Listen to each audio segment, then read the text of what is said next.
皆さんはラーメンシナリオで LG ランクのウマ娘を育成できましたか？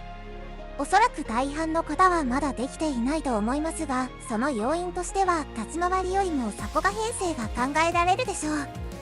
SNS で LG を達成した方のサポカ編成を見ると、画像のような火の打ちどころがないサポカ編成で育成しているのを見かけるので、こんなサポカ編成誰が真似できるねんと言いたいですが、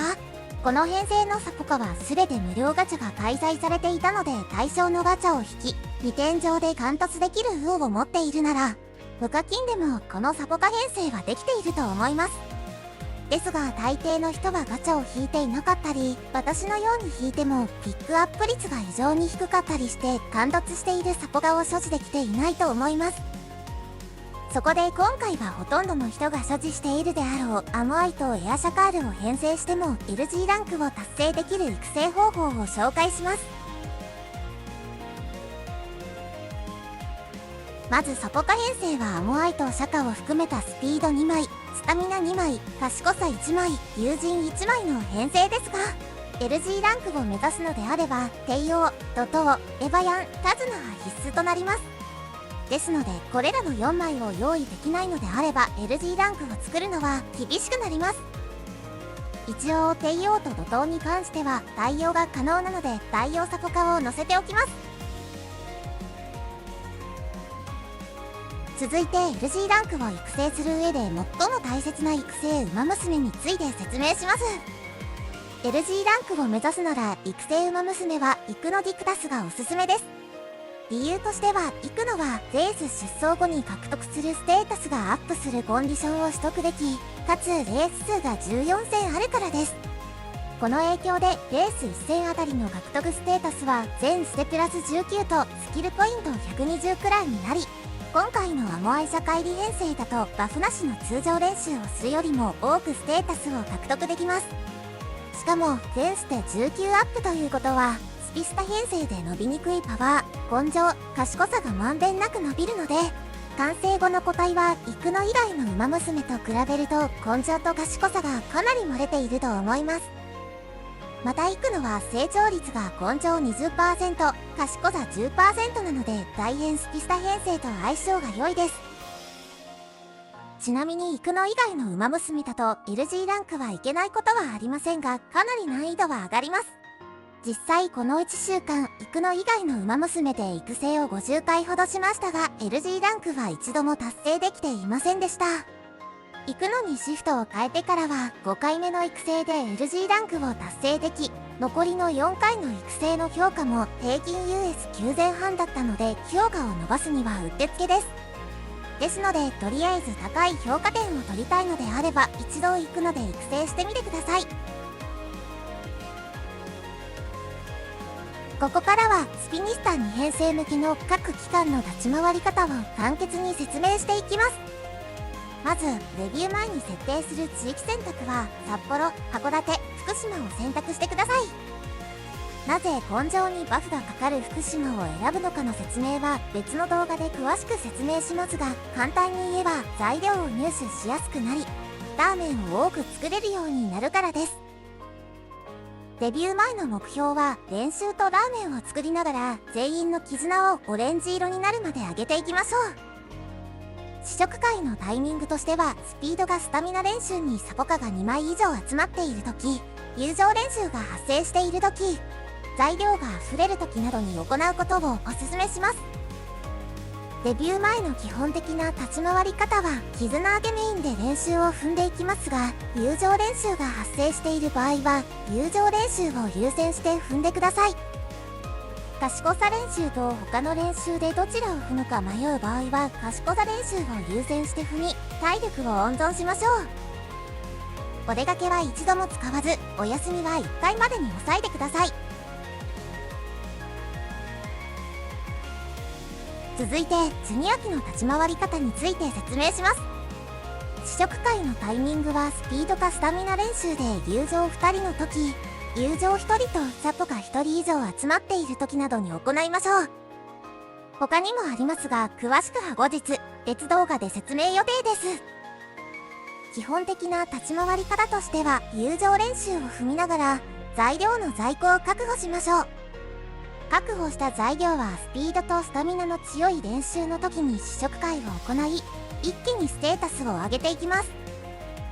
ジュニア期からは体力管理がエバヤンの機嫌次第となるので、エバヤンとサポが1人以上の賢さ練習は積極的に踏んでいきましょう。この期間のお出かけは一度も使わないのが望ましいですが、やる気を上げたいなどの理由でどうしてもお出かけを踏みたい場合は、隠し味2個は必ずクラシック機に持ち越してください。またお休みは1回まで踏んでも構いません。クラシック期が始まった時の2回目の地域選択は京都、阪神、小倉を選びましょう。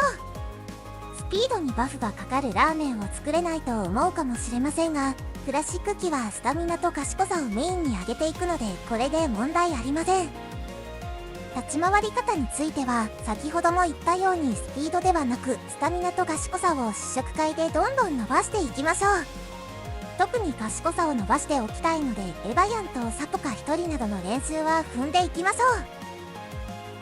試食会を行うタイミングはスタミナ練習で友情2人の時、または友情1人とサポカ1人以上集まっている時、賢さ練習でエバヤンとサポカ1人以上集まっている時、スピード練習で友情2人とサポカ2人以上集まっている時などが挙げられます。この期間のお出かけは1回目までですが、体力がなければ2回目も踏んでも構いません。お休みは踏まないでください。クラシック期の夏合宿以降の立ち回りもスタミナと賢さを試食会で伸ばしていきましょう。ただこの期間から新たに注意することが増え、それは育成終了するまでの間で隠し味を3つ以上所持している場合、次回の試食会で1つ以上使って隠し味の所持数を2つ以内にすることを意識してください。理由としては、隠し味の上限は4つまで、隠し味が一度に使える個数は2つまでといった制限があるからです。特に毎ターン隠し味がもらえる夏合宿は、より一層隠し味の管理に注意してください。この期間のお出かけは1から2まで回目が基本となりますが、体力がなければ3回目まで使っても構いません。地域選択3回目はパターンが様々ありますが、上振れ狙いなら札幌、函館、小倉で、安定狙いなら兵庫、阪神、小倉がおすすめです。シニア期前半の立ち回り方はスピード、根性、賢さを試食会を通して伸ばしていきます。試食会のタイミングはスピードとスタミナ練習で友情2人の時、または友情1人とサポカ2人以上集まっている時、賢さ練習でエバヤンとサポカ1人以上集まっている時などが挙げられます。この期間のお出かけは陸の育成なら必ず4回目まで使ってください。特にシニア期開始時点で2回目のお出かけを使っていなければ、2回目以降は友情1人などの弱い練習の時に体力が残っていても積極的にお出かけを使いましょう。シニア期の後半も強い練習を踏んでいきますが、現在のステータスを考慮しながら踏む練習を決めていきましょう。特に育の育成の場合、スピードが乗りにくいので、スピードの練習を優先しつつも、スタミナ練習で根性も上げたいので、どちらを踏むかの選択が難しくなります。お出かけは5回目まで行いますが、陸の育成の場合、9月前半か10月前半のいずれかに5回目のお出かけを使うことを推奨します。URA ファイナルは現在のステータスと相談しながら最も効率が良い練習を踏んでいきましょう。URA 決勝後は全ステータス80ほど、上限解放後は40ほど上がるので、根性、賢さのステータスが溢れないように気をつけてください。育成完了時で LG ランクが可能なステータスとスキルポイントはそれぞれ黄色で表しているので、この値に近くなるように育成を続けましょう。とはいえ、このような値にするには試行回数を重ねるしかないので、気長にコツをつかみながら育成に励んでみてください。ここまでアモアイとシャカを編成しても LG ランクが取れる育成法を説明してきましたがいかがでしたでしょうか。私自身 SNS を見ていると帝王、エアグル、ドトウ、チオ、エヴァヤン、タズナなどの編成がほとんどを占めており、そんなサポカ持ってないわと思っていたので、多くの人が所持しているであろうアモアイとシャカを編成して LG ランクを目指す方法はないかと模索し、今回の育成法を見つけたので、LG ランクなどの高い評価点を目指す人の参考になれば幸いです。また今回は立ち回り解説が簡易的なものでありましたが、今後詳しく説明した動画を投稿予定ですのでしばしお待ちください。それではここまでのご視聴ありがとうございました。